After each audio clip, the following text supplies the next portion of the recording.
Hi guys, ನಾನು ನಿಮ್ಮ banker Vinayak ರೇಬಗಿ.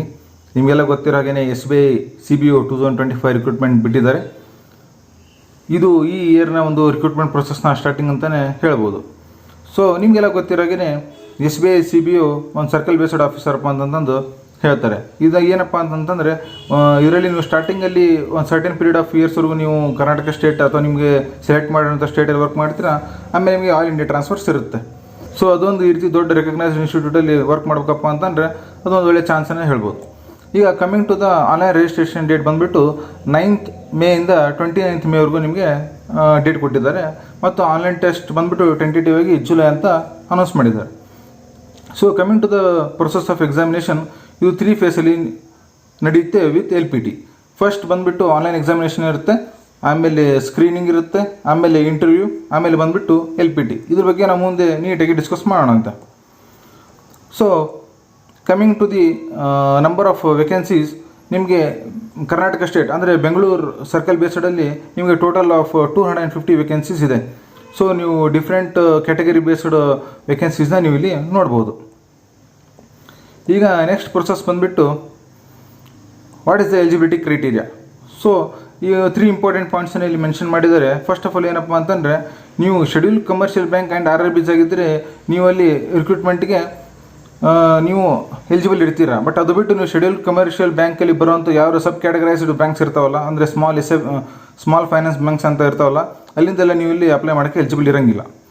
Second, ನೀವು SBIಯಲ್ಲಿ ಕ್ಲರಿಕಲ್ ಕ್ಯಾಟರ್ ವರ್ಕ್ ಮಾಡ್ತಿದ್ದು, ಇಲ್ಲಿ ಯಾರು ಅಟೆಂಡರ್ ಟೈಪ್ ವರ್ಕ್ ಮಾಡ್ತಿದ್ರಪ್ಪ ಅಂತಂದರೆ ಲೈಕ್ SBI ಅಪಾರೆಂಟಿಸ್, ನೀವು ಇದಕ್ಕೆ ಎಲಿಜಿಬಲ್ ಇರೋಂಗಿಲ್ಲ.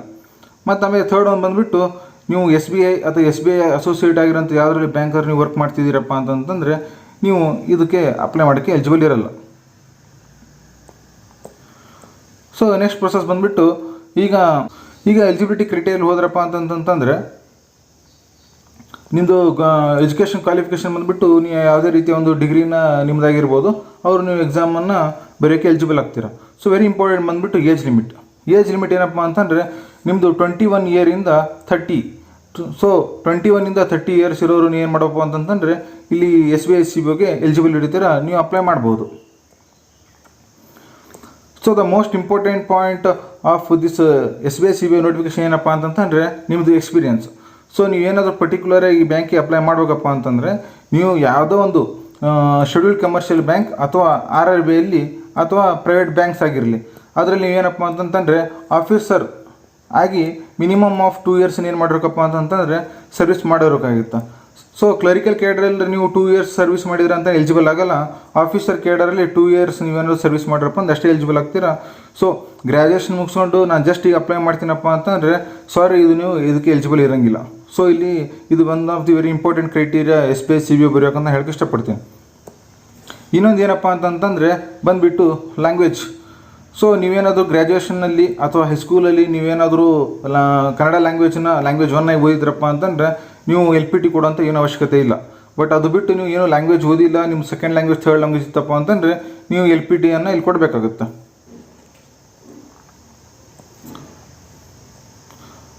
ಸೊ ಈಗ ನಾವು coming to the exam pattern.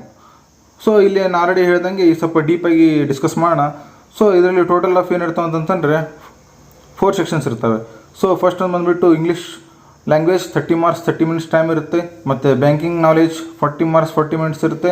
ಮತ್ತು ಆಮೇಲೆ ಜನರಲ್ ಅವೇರ್ನೆಸ್ 30 ಮಾರ್ಕ್ಸ್ ಇರುತ್ತೆ. ಹಾಗೂ ಕಂಪ್ಯೂಟರ್ ಆಪ್ಟಿಟ್ಯೂಡ್ 20 ಮಾರ್ಕ್ಸ್ 20 ಮಿನಿಟ್ಸ್ ಇರುತ್ತೆ. ಸೊ ಟೋಟಲ್ ಆಫ್ ನಿಮಗೆ 120 ಮಾರ್ಕ್ಸ್ ಆ್ಯಂಡ್ 2 ಅವರ್ಸ್ ನಿಮಗೆ ಟೈಮ್ ಇರುತ್ತೆ. ಬರೀ ನಿಮ್ಮದು ಅಬ್ಜೆಕ್ಟಿವ್ ಮಾರ್ಕ್ಸ್ ಅಷ್ಟೇ ಅಲ್ಲದೆ ನಿಮಗೆ ಡಿಸ್ಕ್ರಿಪ್ಟಿವ್ ಕೂಡ ಇರುತ್ತೆ.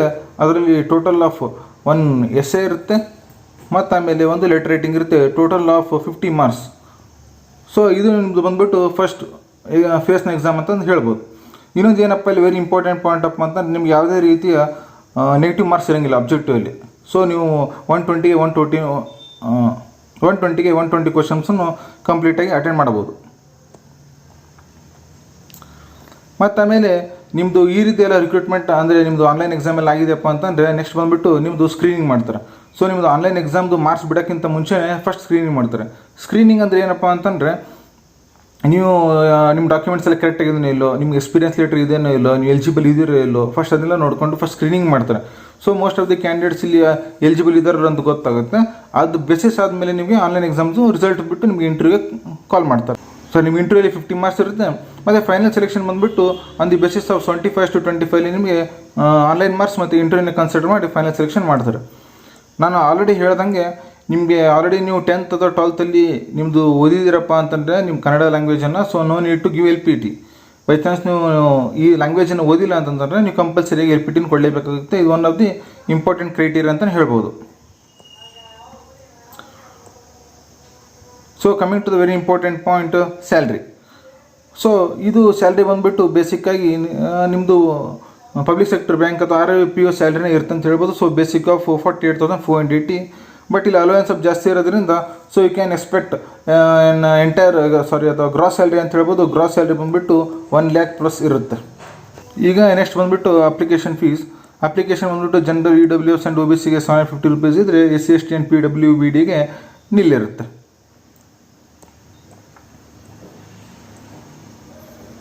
ಸೊ ನಾನು ಆಲ್ರೆಡಿ ಹೇಳ್ದಂಗೆ ನಿಮ್ಮ ಅಪ್ಲೈ ಟೈಮ್ ಬಂದುಬಿಟ್ಟು 9th ಮೇಯಿಂದ 29th ಮೇವರೆಗೂ ಟೈಮ್ ಇದೆ. ಸೊ ನಿಯರ್ಲಿ 120 ಡೇಸ್ ಅಂತ ಹೇಳ್ಬೋದು. ಸೊ ಅಪ್ಲೈ ಮಾಡಬೇಕು, ಎಲಿಜಿಬಲ್ ಇದ್ದೀನಿ ಅಂತಂದು ಹೇಳಿದವರು ಈ ಟೈಮ್ ಪೀರಿಯಡಲ್ಲಿ ಅಪ್ಲೈ ಮಾಡಿ ನೀವು ನಿಮ್ಮ ಒಂದು ಒಳ್ಳೆಯ ರಿಕ್ರೂಟ್ಮೆಂಟನ್ನು ಅಥವಾ ಒಳ್ಳೆ ಸೆಲೆಕ್ಷನ್ನ ಮಾಡ್ಕೋಬೋದು ಅಂತ ಹೇಳಕ್ಕೆ ಇಷ್ಟಪಡ್ತೀನಿ.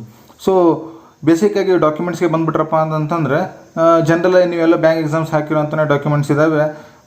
ಲೈಕ್ ಅವೇ ಫೋಟೋಸ್, ನಿಮ್ಮದು ಎಜುಕೇಷನ್ ಕ್ವಾಲಿಫಿಕೇಷನ್. ಎಡಿಷ್ನಲ್ ಏನಪ್ಪ ಅಂತಂತಂದರೆ ಇಲ್ಲಿ ನೀವು ನಿಮ್ಮದು ಎಕ್ಸ್ಪೀರಿಯನ್ಸ್ ಸರ್ಟಿಫಿಕೇಟ್ ಕೊಡಬೇಕಾಗುತ್ತೆ. ಅಂದರೆ ನೀವು ವರ್ಕ್ ಮಾಡಿರೋಂಥ ಎಕ್ಸ್ಪೀರಿಯನ್ಸ್ ಸರ್ಟಿಫಿಕೇಟ್, ಮತ್ತು ಆಮೇಲೆ ನಿಮ್ಮದು Form 16 ನಿಮ್ಮದು ಲೇಟೆಸ್ಟ್ ಎಂಪ್ಲಾಯರ್ ಕೊಟ್ಟಿರೋಂಗೆ, ಮತ್ತು ಆಮೇಲೆ ನಿಮ್ಮ ಸ್ಯಾಲ್ರಿ ಸ್ಲಿಪ್ ಒಂದು ಕೊಡಬೇಕಾಗುತ್ತೆ. ಸೊ ರೆಸ್ಯೂಮೆ ಐ ಥಿಂಕ್ ನಿಮಗೆ ಪ್ಯಾಟರ್ನ್ ಕೊಟ್ಟಿರ್ತಾರೆ ಅಂತ ಅನಿಸುತ್ತೆ. ಇಲ್ಲಪ್ಪ ಅಂತಂದ್ರೆ ನೀವೇ ಒಂದು ಬೇಸಿಕ್ ರೆಸ್ಯೂಮೆ ಮಾಡಿ ಅದನ್ನು ಕೂಡ ನೀವು ಕೊಡ್ಬೋದು.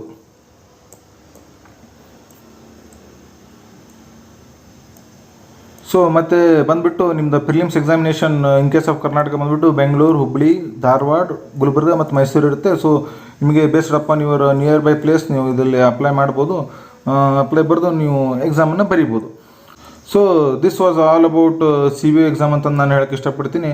So the most important criteria ಈ ಎಕ್ಸಾಮಲ್ಲಿ ಬಂದುಬಿಟ್ಟು ಏನಪ್ಪ ಅಂತಂತಂದರೆ 2 years ಆಫ್ ಯುವರ್ ಎಕ್ಸ್ಪೀರಿಯನ್ಸ್. ನೀವು ಯಾವುದೋ ಒಂದು ಬ್ಯಾಂಕಲ್ಲಿ ನೀವು ಆಫೀಸರ್ ಕ್ಯಾಡರಲ್ಲಿ 2 years ಮಿನಿಮಮ್ ಸರ್ವಿಸ್ ಮಾಡಿರಬೇಕು. ಅವಾಗಷ್ಟೇ ನೀವು ಇಲ್ಲಿ ಇದಕ್ಕೆ ಎಲಿಜಿಬಲ್ ಆಗ್ತೀರಾ. ಇಲ್ಲಪ್ಪ ಅಂತಂತಂದರೆ ಈ ಎಕ್ಸಾಮ್ ನೀವು ಬರೆಯೋಕ್ಕಾಗಲ್ಲ. ನೀವು ಗ್ರ್ಯಾಜುಯೇಟ್ಸ್ ಅಥವಾ ನ್ಯೂಲಿ ಗ್ರ್ಯಾಜುಯೇಟ್ ಆಗಿರೋವಂಥವ್ರು ಇದಕ್ಕೆ ನೀವು ಎಲಿಜಿಬಲ್ ಇರೋಂಗಿಲ್ಲ. ಸೊ ನೀವು ಇದನ್ನು ಫೋಕಸ್ ಮಾಡೋದು ಬಿಟ್ಟು, ಎಫರ್ಟ್ಸ್ ಹಾಕೋದು ಬಿಟ್ಟು, ನೀವು ಬೇರೆ ನಿಮ್ಗೆ ನೆಕ್ಸ್ಟ್ ಬರೋಂಥ RIB PO, RIB ಕ್ಲರ್ಕ್ ಅಥವಾ ನೀವು IPS ಎಕ್ಸಾಮ್ಸ್ಗೆ ನೀವು ಫೋಕಸ್ ಮಾಡೋದು ಒಳ್ಳೆಯದು ಅಂತ ನನಗನ್ಸುತ್ತೆ. So this is all about SBI PO. So this is all about SBI CBO. So ಇಷ್ಟೇ ಅಲ್ಲದೆ ನಿಮಗೇನಾದರೂ ನೀವು ಬ್ಯಾಂಕಿಂಗ್ ಎಕ್ಸ್ಪೀರಿಯೆಂಟಾಗಿ ಸೀರಿಯಸ್ಸಾಗಿ ಏನಾದರೂ ಎಫರ್ಟ್ಸ್ ಆಗ್ತಿದ್ದೀರಪ್ಪ ಅಂತಂತಂದರೆ ನೀವು ನಮ್ಮ ರೀಸೆಂಟ್ ವೀಡಿಯೋಸ್ನ ನೋಡ್ಬೋದು. ಅದರಲ್ಲಿ ನಿಮಗೆ ನಾವು ಇಂಡಿವಿಜುವಲ್ ಸೆಕ್ಷನ್ ವೈಸ್ ನಿಮಗೆ ವೀಡಿಯೋಸ್ ಮಾಡಿದ್ದೀವಿ.